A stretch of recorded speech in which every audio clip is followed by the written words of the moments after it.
Hello and welcome.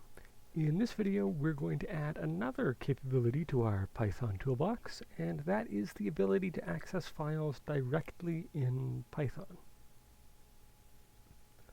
So we're going to see how we can use Python as a scripting language to read from and write to files.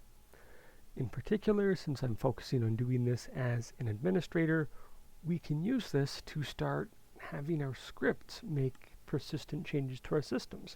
For example, reading something from a data file from, say, a log, or potentially writing configuration files for services, or making alterations to them. When we're dealing with files in Python, there's three major steps that we're going to be using. Number one is opening the file. Number two is doing whatever it is that we intend to do to that file, reading data from it, writing data to it, whatever. And step three, closing the file. Now, opening the file is deceptively simple. We just call the open function, and we will give it the name, or more generally the path to the file that we want to access. In many cases you will be using an absolute path here just to make sure that you are opening the correct file. You'll also give this open command the mode of how you want the file to open. I'll describe that in a second. When you do this, when you call this open function, it is going to return a file object that you can then work with. So typically you will store that as a variable so that you actually have access to this file you've just opened. We will see another way that we can do this later, where it stores it as a variable slightly differently, but that's a topic for another video. So when we're opening the file, we do have to consider what are we going to do to this file, and that will determine what mode we open the file with. The completely basic modes are write, append, and read. Write allows you to send data to the file. Be aware when you're using this one, though, if you open an existing file for writing, you will replace any of the data that's in it. If you try to open a file that doesn't exist in write mode, it will get created and you'll just be working with a new file. So this is very similar to the file redirection on Linux with the single greater than symbol to either overwrite a file or create a new one. Append mode also allows you to write to a file. The difference is, if the file already exists, instead of overwriting what's in it, you'll just add whatever new text to the end of that file. Read mode is, well, exactly what it sounds like. It allows you to read data from the file. What it doesn't allow you to do is make any changes to that file. So, very handy if we're trying to gather some information from a log file. A special note about this, with that open command, reading is the default action. So if you don't put in a mode, your file will be opened for reading, and if you're looking at somebody else's scripts, you might see them use that open function without putting in a mode, in which case they are getting read mode. There are two slightly more advanced modes that combine some of those, while read with either write or append. If you put in R+, this is read and write mode. It allows you to read data from the file, but it also allows you to make changes to it.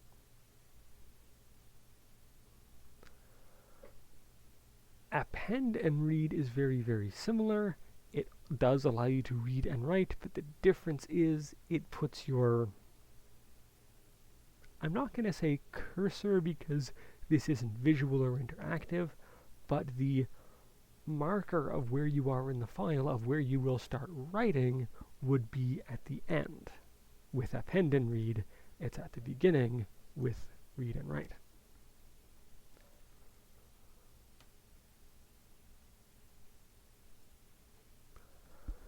I will come back to those in a minute, but before we do that, I want to get to actually closing a file before we do anything else, and I'll explain why shortly. Once you have your file open, as we mentioned, there's three major things that you will do, depending on the mode that you've opened it with. Read text from that file to store in a variable, to manipulate some way, to put into a calculation or write to another file, whatever.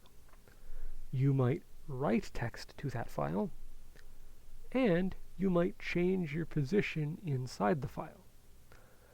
Of course, reading and writing, being able to do those does rely on you having opened the file in a mode that supports doing that. So if you open the file in write mode, no, you can't read. If you open it in read mode, no, you won't be able to write or append. And the mode that you chose does also impact your initial position in the file. So if you chose write mode, you are initially at the beginning of the file. If you chose append mode, you start at the end of the file. Changing position within the file is a little more complicated. I'm saving that for a separate video, so we won't actually do that here. Now, what I said before we actually open a file, one thing that we do have to do is close our file. When you open a file, do I have a slide about this? I do. When you open a file, you must close that file inside your script. If you don't, you're leaving a file open that potentially is just taking up memory and makes your system unstable. So there are two ways that we can close a file. Number one is take that variable that got returned when we opened the file back up here and just call the close function on it. Once we do that, we lose our access to the file. It is considered closed, it is freed up in memory, and there's nothing saying we are currently accessing that file anymore, so we are no longer potentially leaking memory. We are done with that file. There's an alternative way, and again, I've got a separate video just about this. There's a special way you can open a file in a block of code, and as soon as that block of code is done, Python will automatically close the file for you. But again, I'm going to save that one for a separate video.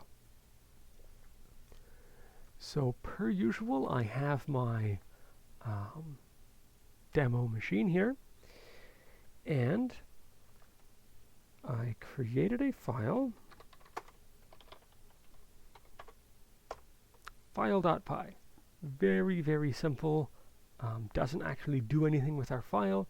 It's just here to demonstrate file access, and we'll make some changes to it as we go. So I'm calling that open function. I'm giving it the absolute path to a file to read that I'll show you in a second. Right now, I'm using read mode. Personally, I don't like to use the default. I like to explicitly say it's in read mode. And as soon as I do that, I'm just reclosing the file again. I'm not doing anything with it. And I'm sure I have said this in other videos, but a neat technique that will save you a lot of time troubleshooting from back when I was a programmer. Whenever you're opening any kind of structure in your programs and your scripts, before you do anything else, put in the piece of code that closes that structure. So I open a file. Before I actually write the code of whatever it is that I want to do with this file, I write in, close that file. That way, perhaps when I'm writing the 200 or 300 lines of script of whatever it is I'm doing while this file is open, if I get interrupted or distracted and have to save the file and walk away, I know that the minimum requirement to keep this code not necessarily functional, but keep it from crashing, is already there. Similarly, if you're working in a language that uses curly braces, as soon as you put in the open curly brace, put in the close, and then go back and put in the actual content. That way, if suppose you're writing 300 or 400 lines, you can be sure you have that closing syntax, and you, troubleshooting-wise, don't have to worry about maybe it's missing. I'm actually going to rewrite this line to also kind of demonstrate what I mean. If I was saying open, I would do my open parentheses, but before I'm putting in the arguments for this command, I'm going to put in that close parentheses, so I know that it's there. And then I can go back, and I know I'm going to need one argument for the path, comma, second argument for the mode. That mode's pretty easy to do. And then I can go back and say, okay, the file is actually /home and admin bin moons.csv.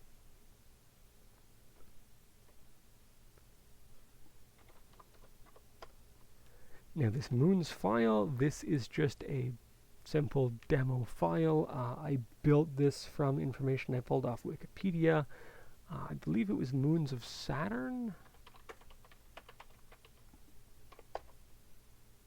And pieces of information about them, like their mass, the eccentricity of their orbit, how far inclined their orbit is,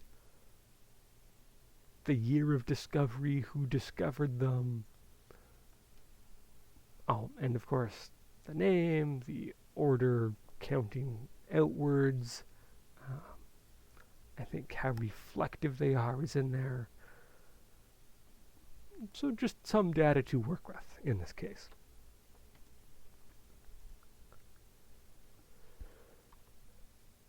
So the first thing I'm going to do, we've said open this file for writing and close it. I can run this without issue. It does nothing, but it doesn't crash, and that's important. So now we kind of go back to, while we have the file open, we want to do something to this file. Next slide. You know what, I'll talk about this now instead of coming back to it later. A common habit I see among admins that are first learning to script is overuse of the exit command. Anytime they think the script is done, they'll throw in an exit statement. And I deal with this every time I teach a scripting or a programming course. And it's initially just a bad habit to avoid.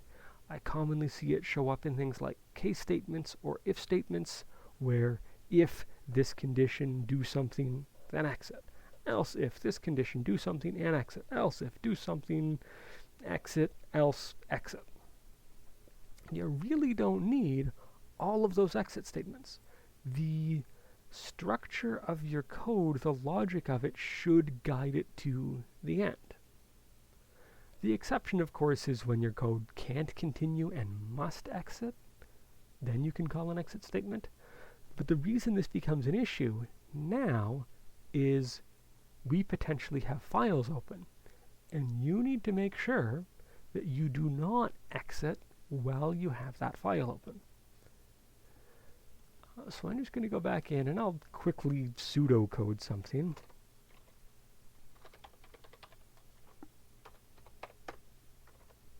So supposing we said,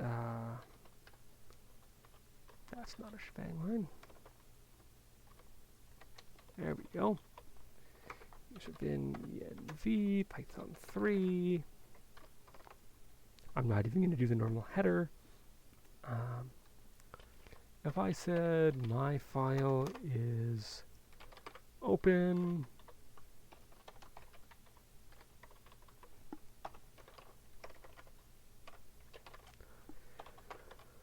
home and admin, bin, moons.csv, I should have just copied the other file for this. And I do so, I'm going to pseudocode this, I'm not actually going to write it. So if something elif, sorry, that should be else if, something else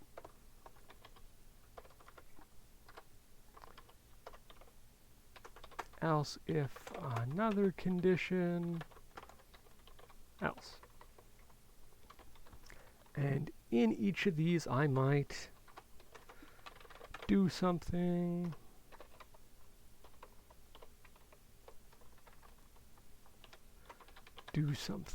else, do something totally different, do something completely different. If I then in each of these say exit,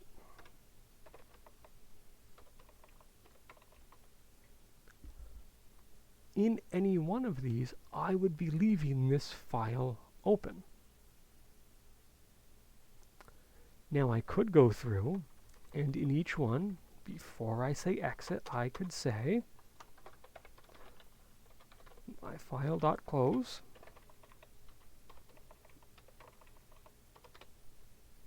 and this would work, but maintaining this over the long term would be troublesome. Guaranteed when I add another condition, at some point somebody is going to forget to call that file.close before they exit, and that's how you end up with memory leaks. So the better way to do this is you don't need exit in each of these conditions. The logic of the way an if statement works is, well, if this condition is true, we run this block of code, and when it's done, all of this gets ignored, and we would continue with whatever is afterwards. If that first condition was false, well, we check the next condition. If that's true, we run this block of code, and then when it's done, jump to the end and do anything afterwards. So if all I need to do afterwards, or even if there is more that needs to be done afterwards, I shouldn't be closing the file and exiting in each of these conditions.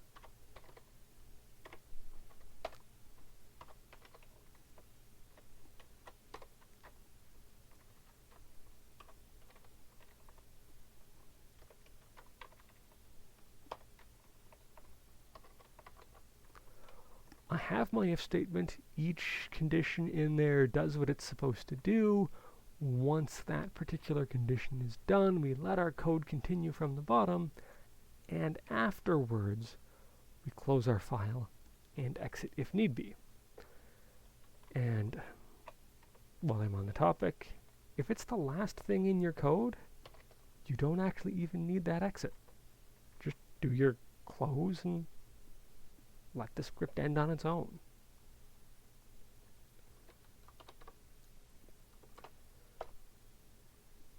So, bit of an aside, but useful information. Do not exit your program, or do not let your script exit while you have a file open. Close it, then exit, or close it and let your script end under its own control. Now we get to actually doing something to our file. So reading is pretty straightforward. If you've done some simple Python, you've already been using the commands that allow you to do this.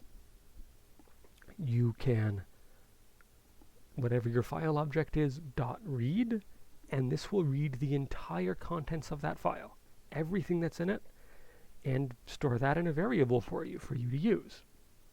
Alternatively, you could call read and give it a specific number of characters, and it will read that many characters and store them in that variable for you. If you wanted to read one line at a time, I'll do this in a second, you could just call .readLine, and it reads until it sees that new line character. This is something that is commonly combined with something like a loop, so you can keep doing this. You can go through your file one line at a time and do something with each line. Alternatively, very useful, there is .readLines that kind of combines those two things. It does read the entire contents of that file, but instead of storing it as a simple string variable, it becomes a list object, and each element in that list is one line from the file. So this is very commonly dealt with in a for loop. So let's go back to that simple file that I had, file.py, and we'll try each of these. So I already have it open for reading, and I will just say my line is this file.read, and I will print my line. So what this would do, since we have this file open for reading, read the entire contents, store them in this variable, and then print that out. So we'll see the contents of this file on the terminal.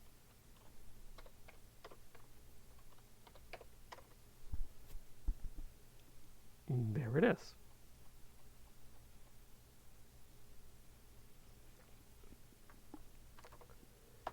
If we wanted to get something other than the entire contents, I could do read line.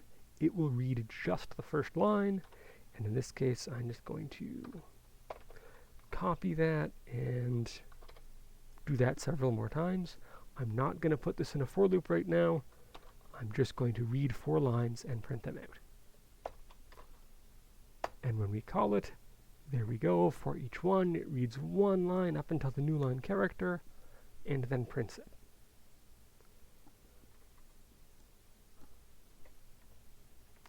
Instead of doing this, because now I have to try to keep track of how many lines I happen to have,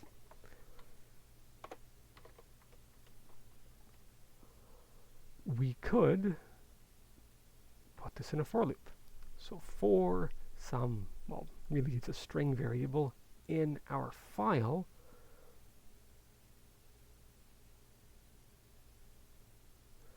this will act like we've called read line each time. Or I could say read lines, and in this case maybe my line isn't the right name to use that for, my data, and for line in my data, print line.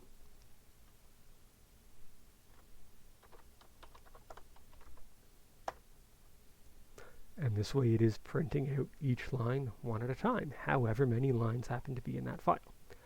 Now, yes, I'm doing a print. This is something very, very simple. You could achieve the same thing by calling cat. Actually, we might even want to use the strip method on there to get rid of the automatic new line.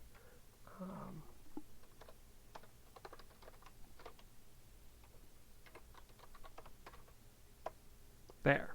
Now we've replicated the cat command. I realize I kind of went right past something, so I'm going to go back to it. The read, we already saw. If you call read on its own, it just displays the entire contents of the file.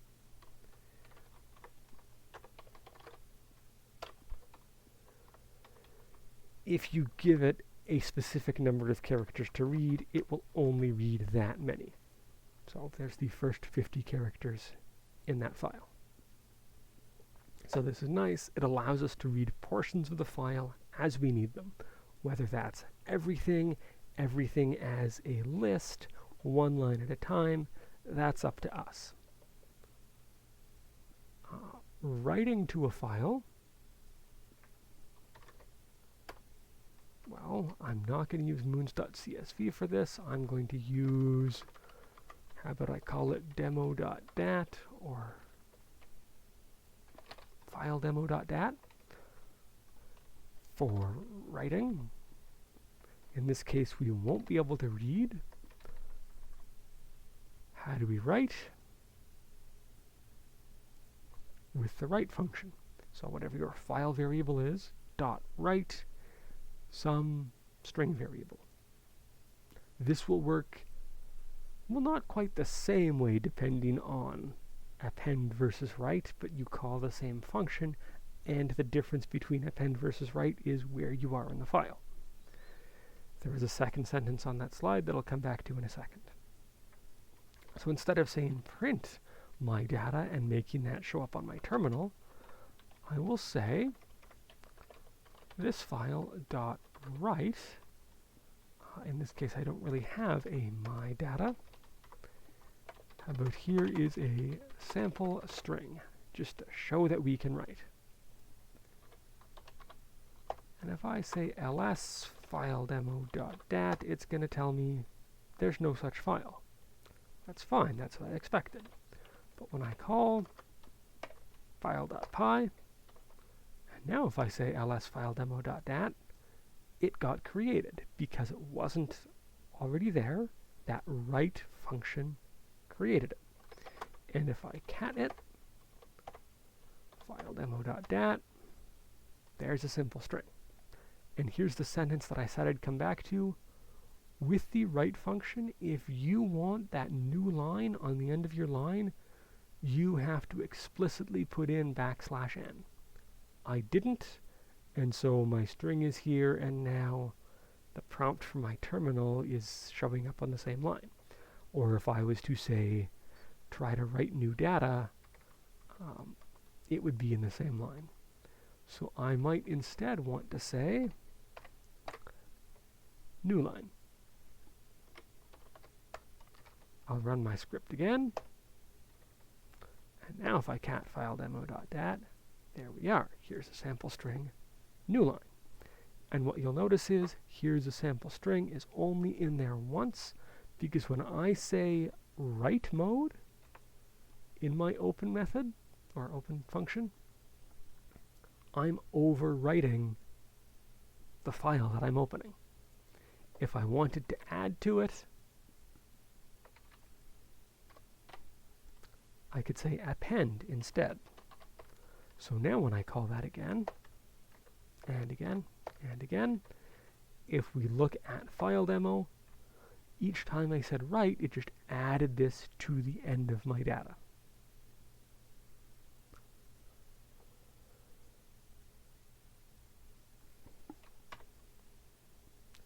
Changing position with your file, I'm going to make a separate video about this.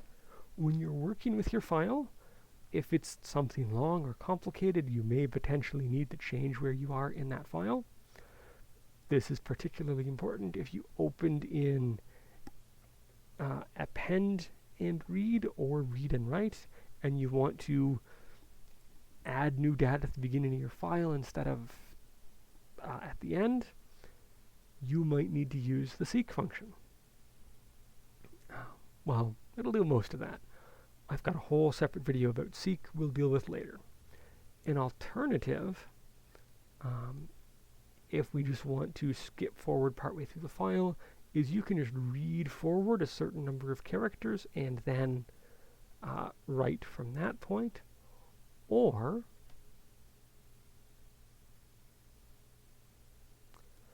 a comparatively easy way to alter data in a file is read the whole thing into our list variable, whether we use the .read to make it just one giant string, or read lines the way we saw a few minutes ago, store that as our list, edit the line that we want using our string functions that you're already familiar with, and then separately write those modified contents into a file.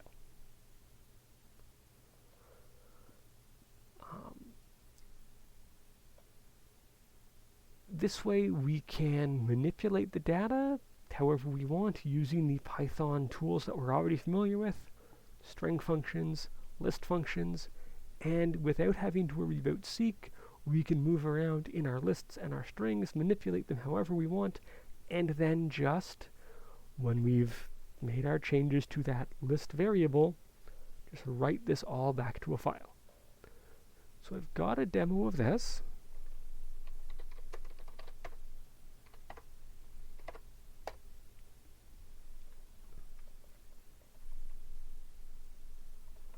Where, well, I'm opening the file for reading using what we already saw. So open, I really should make that an absolute path. Fortunately enough, I'm calling this script from the same directory as that source file, so I don't need to worry about that too much. And I'm calling that readlines function, so I'm just storing all of the data that's in that file in this all-lines variable as a list. Once I do that, I'm done with moons.csv, so I can close it. Then, I immediately turn around and open it back up for writing.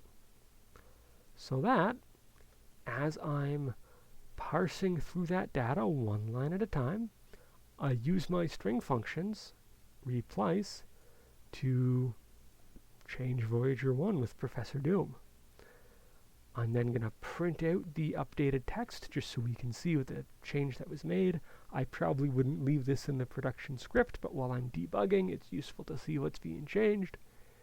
And then I just write that updated data back into the file, and when I'm done with that for loop, I make sure before the script finishes that I close the file.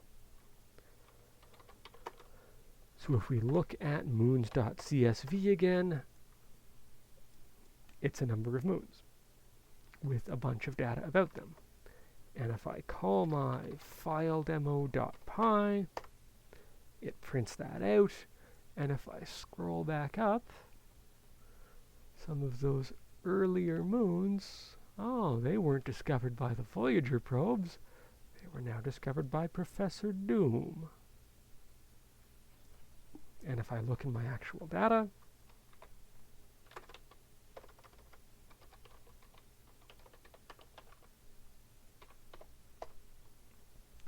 I've updated the data that's actually in that file by writing that modified string into it. Now in this case, yes, I've used a very silly, simple example here, and it's a good thing I have a backup of that file.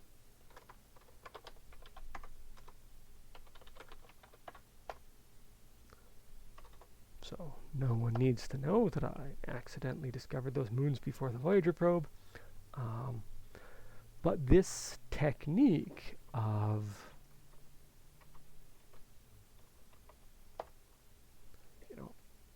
getting the data out of my file, storing it in a list, altering the strings that make up that list, and then writing that updated data back to a file, that's going to be super handy anytime you want to do something like change a configuration file on your system.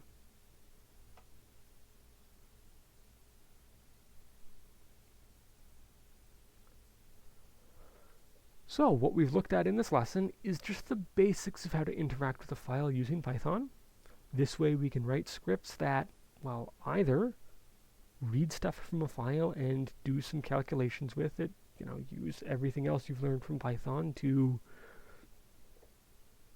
make decisions based on the data that's in that file, or potentially make changes to those files on our system.